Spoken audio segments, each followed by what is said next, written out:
Hey guys, and welcome back to the internet once again. A lot of you have been requesting for the cat to be in more videos, and that's not something I control. She only comes in on her own terms. But I think she has something to say right now.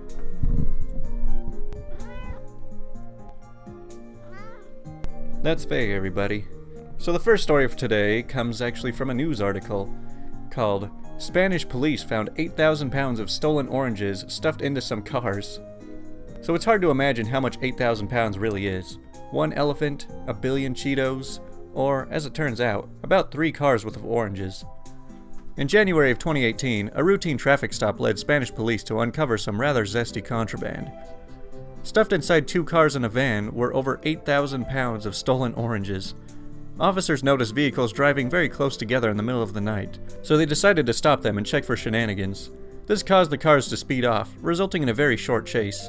Of course, cops aren't trained to be ready for everything when stopping a car, but when they asked these guys to roll open their windows, they probably weren't expecting to be hit in the face with a clown car's worth of oranges. 5 people were arrested in connection with the theft. At first, the thieves insisted they had obtained the unreasonable amount of oranges fair and square, claiming they had come from very far away and had been stopping and collecting oranges along the way, like they were on a picnic that got out of hand.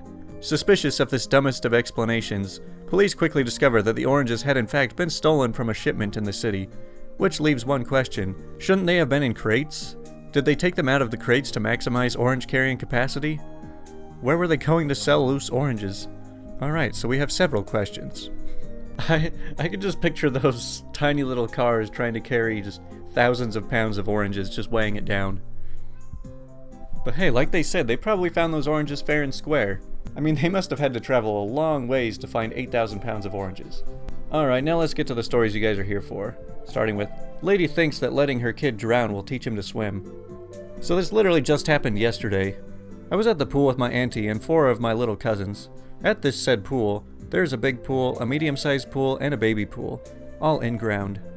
My aunt was in the baby pool with 2 of the baby cousins, and my other 2 cousins were in the medium pool. I was alone in the big one, swimming around.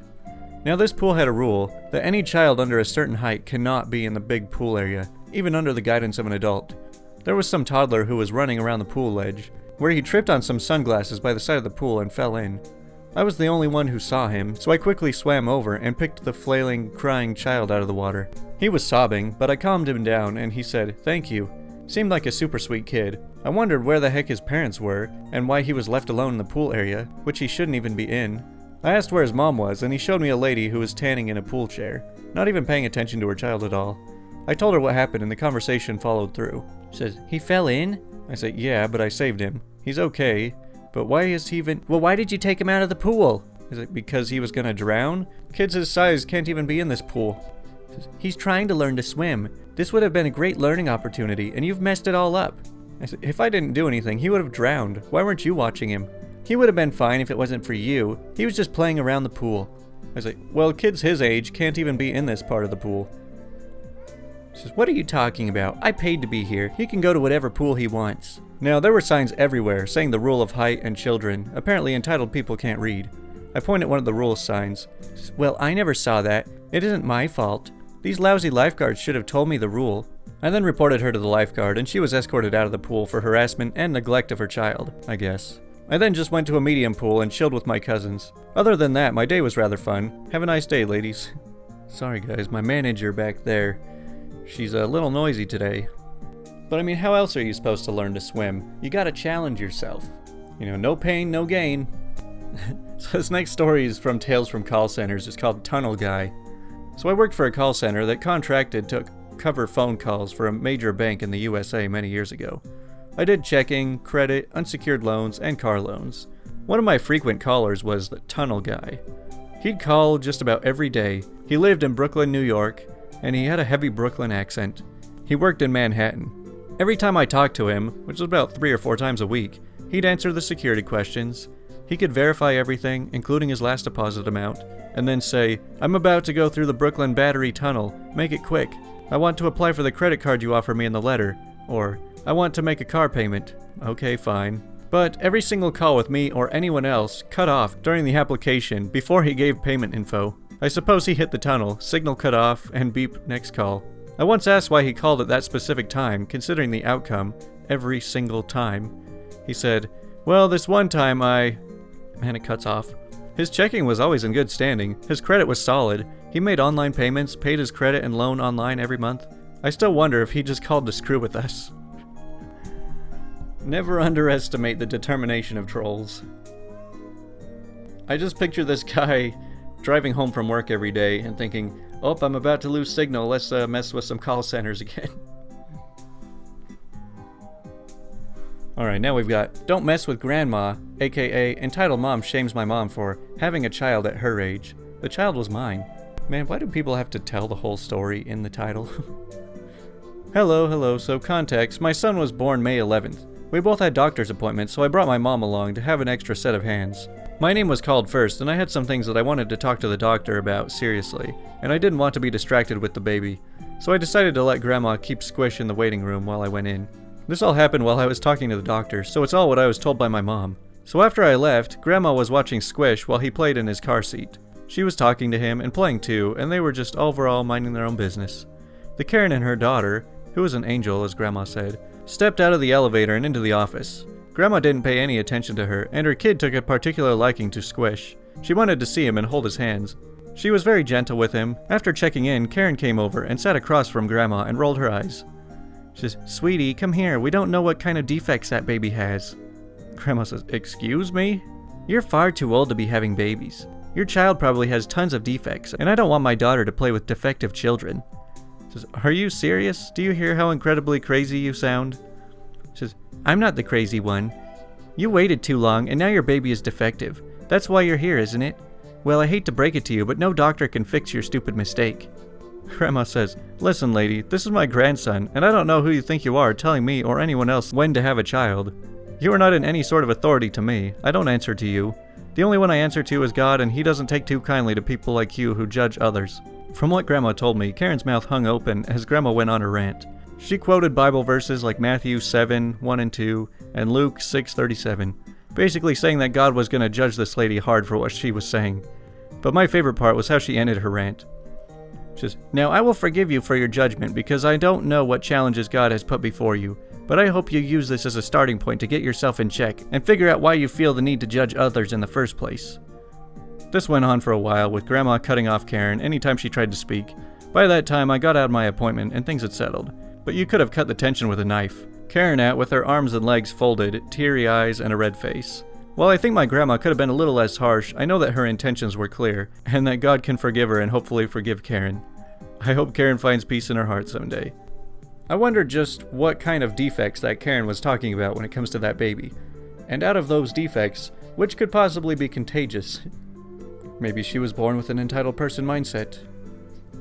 Alright, and it's time for the big story, called CEO Didn't Understand What My Department Did, apparently. So some backstory. I was a general troubleshooter for my company. My job involved a lot of traveling to different clients we support. My area of work is Ontario, Canada, where I'm based out of, and some of the nearby states in the US, New York, Massachusetts, Vermont, and Pennsylvania. I did most of my traveling by car since my schedule can change quite quickly, and flying can become very expensive. I had one colleague who was technically my subordinate, but we had a very good working relationship, and would often handle calls independently of each other, only checking in by phone once a week, and in person once a month or when necessary. A little over a year ago, I get an email calling me to the head office in New York City for a meeting with the CEO and the board of directors regarding my job. I check with my colleague, and he got the same email, so we make our travel plans and meet in New York City the following week. We had dinner together the night before our meeting and can't figure out between us what the issue is about. It's rare to get summoned to the head office, and more rare for things to be so vague. When we go into the meeting the next day, we are informed that the company is dividing our department between the US and Canada, and that there would be a new person to deal with the US clients, and we were to restrict ourselves to Canada.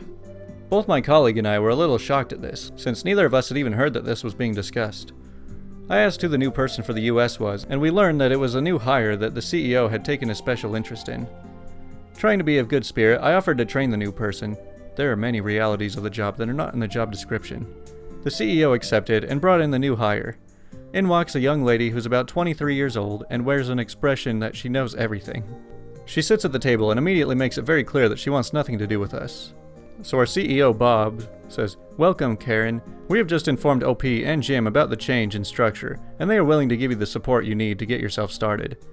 Karen and Bob both look at me. I say, glad to have you on board, Karen. I think both Jim and I have a lot of experience to share with you, and we're happy to do so. Perhaps it would be better in a separate meeting so we don't take the board's time. She says, thank you all. I have a lot of ideas about how I can streamline our departments and new policies that I can introduce that should save the company a lot of money and expenses. I'm very confused at this point. Karen is speaking as though she's my supervisor, and that is distinctly not what Bob spoke to us about. I can see some of the board members giving strange looks at this as well. I say, Bob, perhaps I misunderstood the new roles here.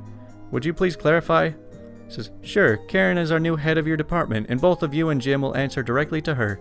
A board member says, that isn't what we discussed or approved as a board.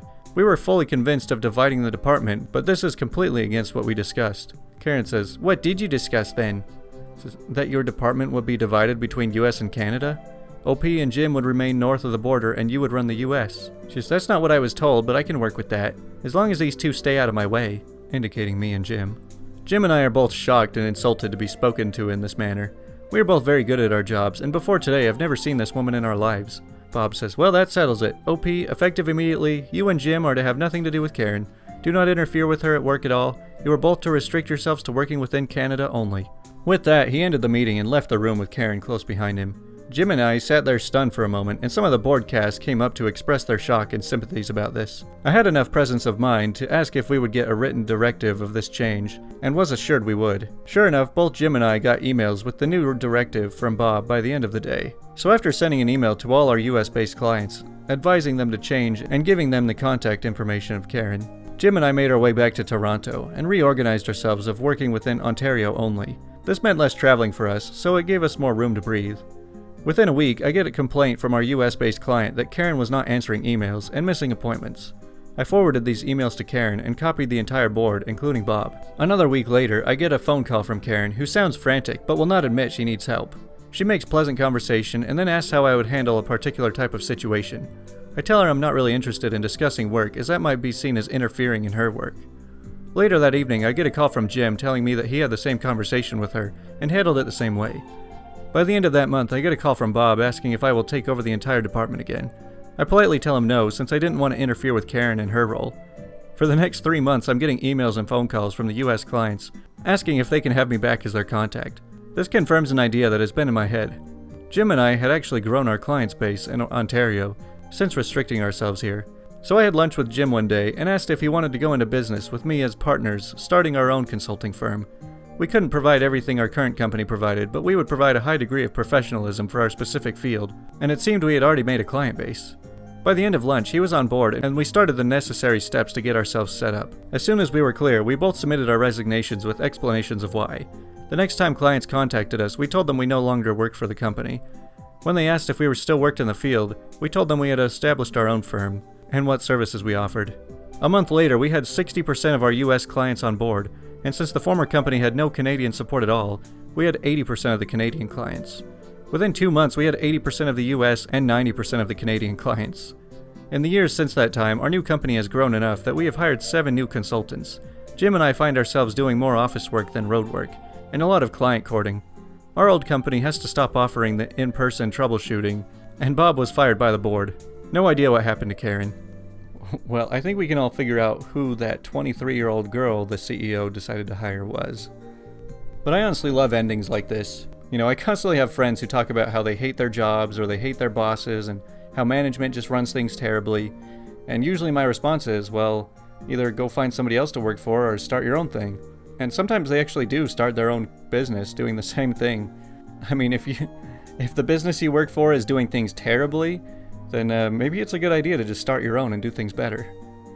Alright, I sent the cat outside, and it's time for the question of the day, which is, sailors who have spent nights out on the water, what's the sketchiest encounter you've had out there in the dark? So, 50 or so miles offshore on a sailboat, pitch black, suddenly we hear a loud crack, and the boat shifts an inch to port. Then silence for 20 minutes, followed by another loud thump, and boat shudder. Made our way quickly back to the coast. In dry dock, there was a 2-foot diameter dent in the hull. I'm guessing a sleeping whale? Now this question of the day is a little bit different than I've pulled in the past. I'm honestly fascinated by the ocean. I'm honestly torn between wanting to explore it and being absolutely terrified of it. Because of how huge and deep it is, you never know what could be out there. when you're in the middle of the ocean and realize that if you got dumped in the water, it's likely that no one would even notice you missing for a while, and it's a big freaking ocean to go looking in for one guy.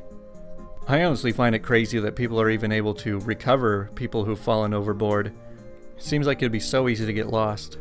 So not really an encounter, but we had a man overboard at 2 a.m., 8 days into a 21-day sail from the Galapagos to Polynesia. Really heavy weather and couldn't snuff out parasail, and someone came forward without being clipped on and got knocked overboard. Took us about 25 minutes to get them back on board and 3 hours to sort out the lines. In terms of encounters, huge groups of luminous jellyfish are pretty weird to see at night. Curious whales and dolphins are really cool. Probably the sketchiest is coming close to container ships during the night. Those things don't change course unless it's essential. Yeah, don't like fishermen or other oceanic jobs, aren't they like some of the most dangerous and highest mortality rate jobs? I mean, you know what they say, we've explored more of space than we have of our own ocean, so it's clear that we don't have a very strong grasp over it. So 2 situations. So 1, I was in a tanker somewhere in the middle of the Indian Ocean. Graveyard watch, fairly good weather, good visibility. I noticed a lighthouse light ahead of me. Looks far, but is very distant, flashes rhythmically, quite bright. I checked the radar, nothing. I checked the chart, nothing for at least 400 miles. I continue to observe until it stops abruptly. It freaked me out a bit. And another time, in the waters near the Philippines. Quiet watch, few fishing boats in the area. Suddenly I notice a very faint light dead ahead of me. Looks very, very far, nothing on radar, and can barely see it. I thought I had some time until it showed up on radar, but something was telling me to alter course to starboard. So I did, and 1 minute after the alteration, I was passing a tiny fishing boat by about 200 meters with one guy with a crappy torch on board. If I didn't act on my instinct, I would have ran him over. Man, you think car crashes are bad? I bet when you encounter a bigger boat out in the ocean, it's probably like watching a semi about to fall on top of your car. So full disclosure, this is not directly sailing related, but I'm a sailor and have a creepy nighttime ocean experience to share. While guiding a night dive once, we had a massive female 7-gill shark follow us for the whole dive, just occasionally coming into our visibility before darting off. She was probably just curious of our light, or maybe using them to hunt, but it was just really unnerving to know she was around but unable to see her. That being said, I love sharks and she did us no harm. They're usually super chill and not to be feared, but you can't help but respect any predator bigger than you are, who while it follows you around in the dark. You guys want to go on a nighttime dive in the ocean where there's sharks around? Man, some people are crazy. Well, that does it for this video, and the cat has just come back inside. What do you guys think of the news article thing to start off the video? Like I said, I want to break away from just these Reddit stories and try and move into other things. So we will see how it goes. So thanks for watching.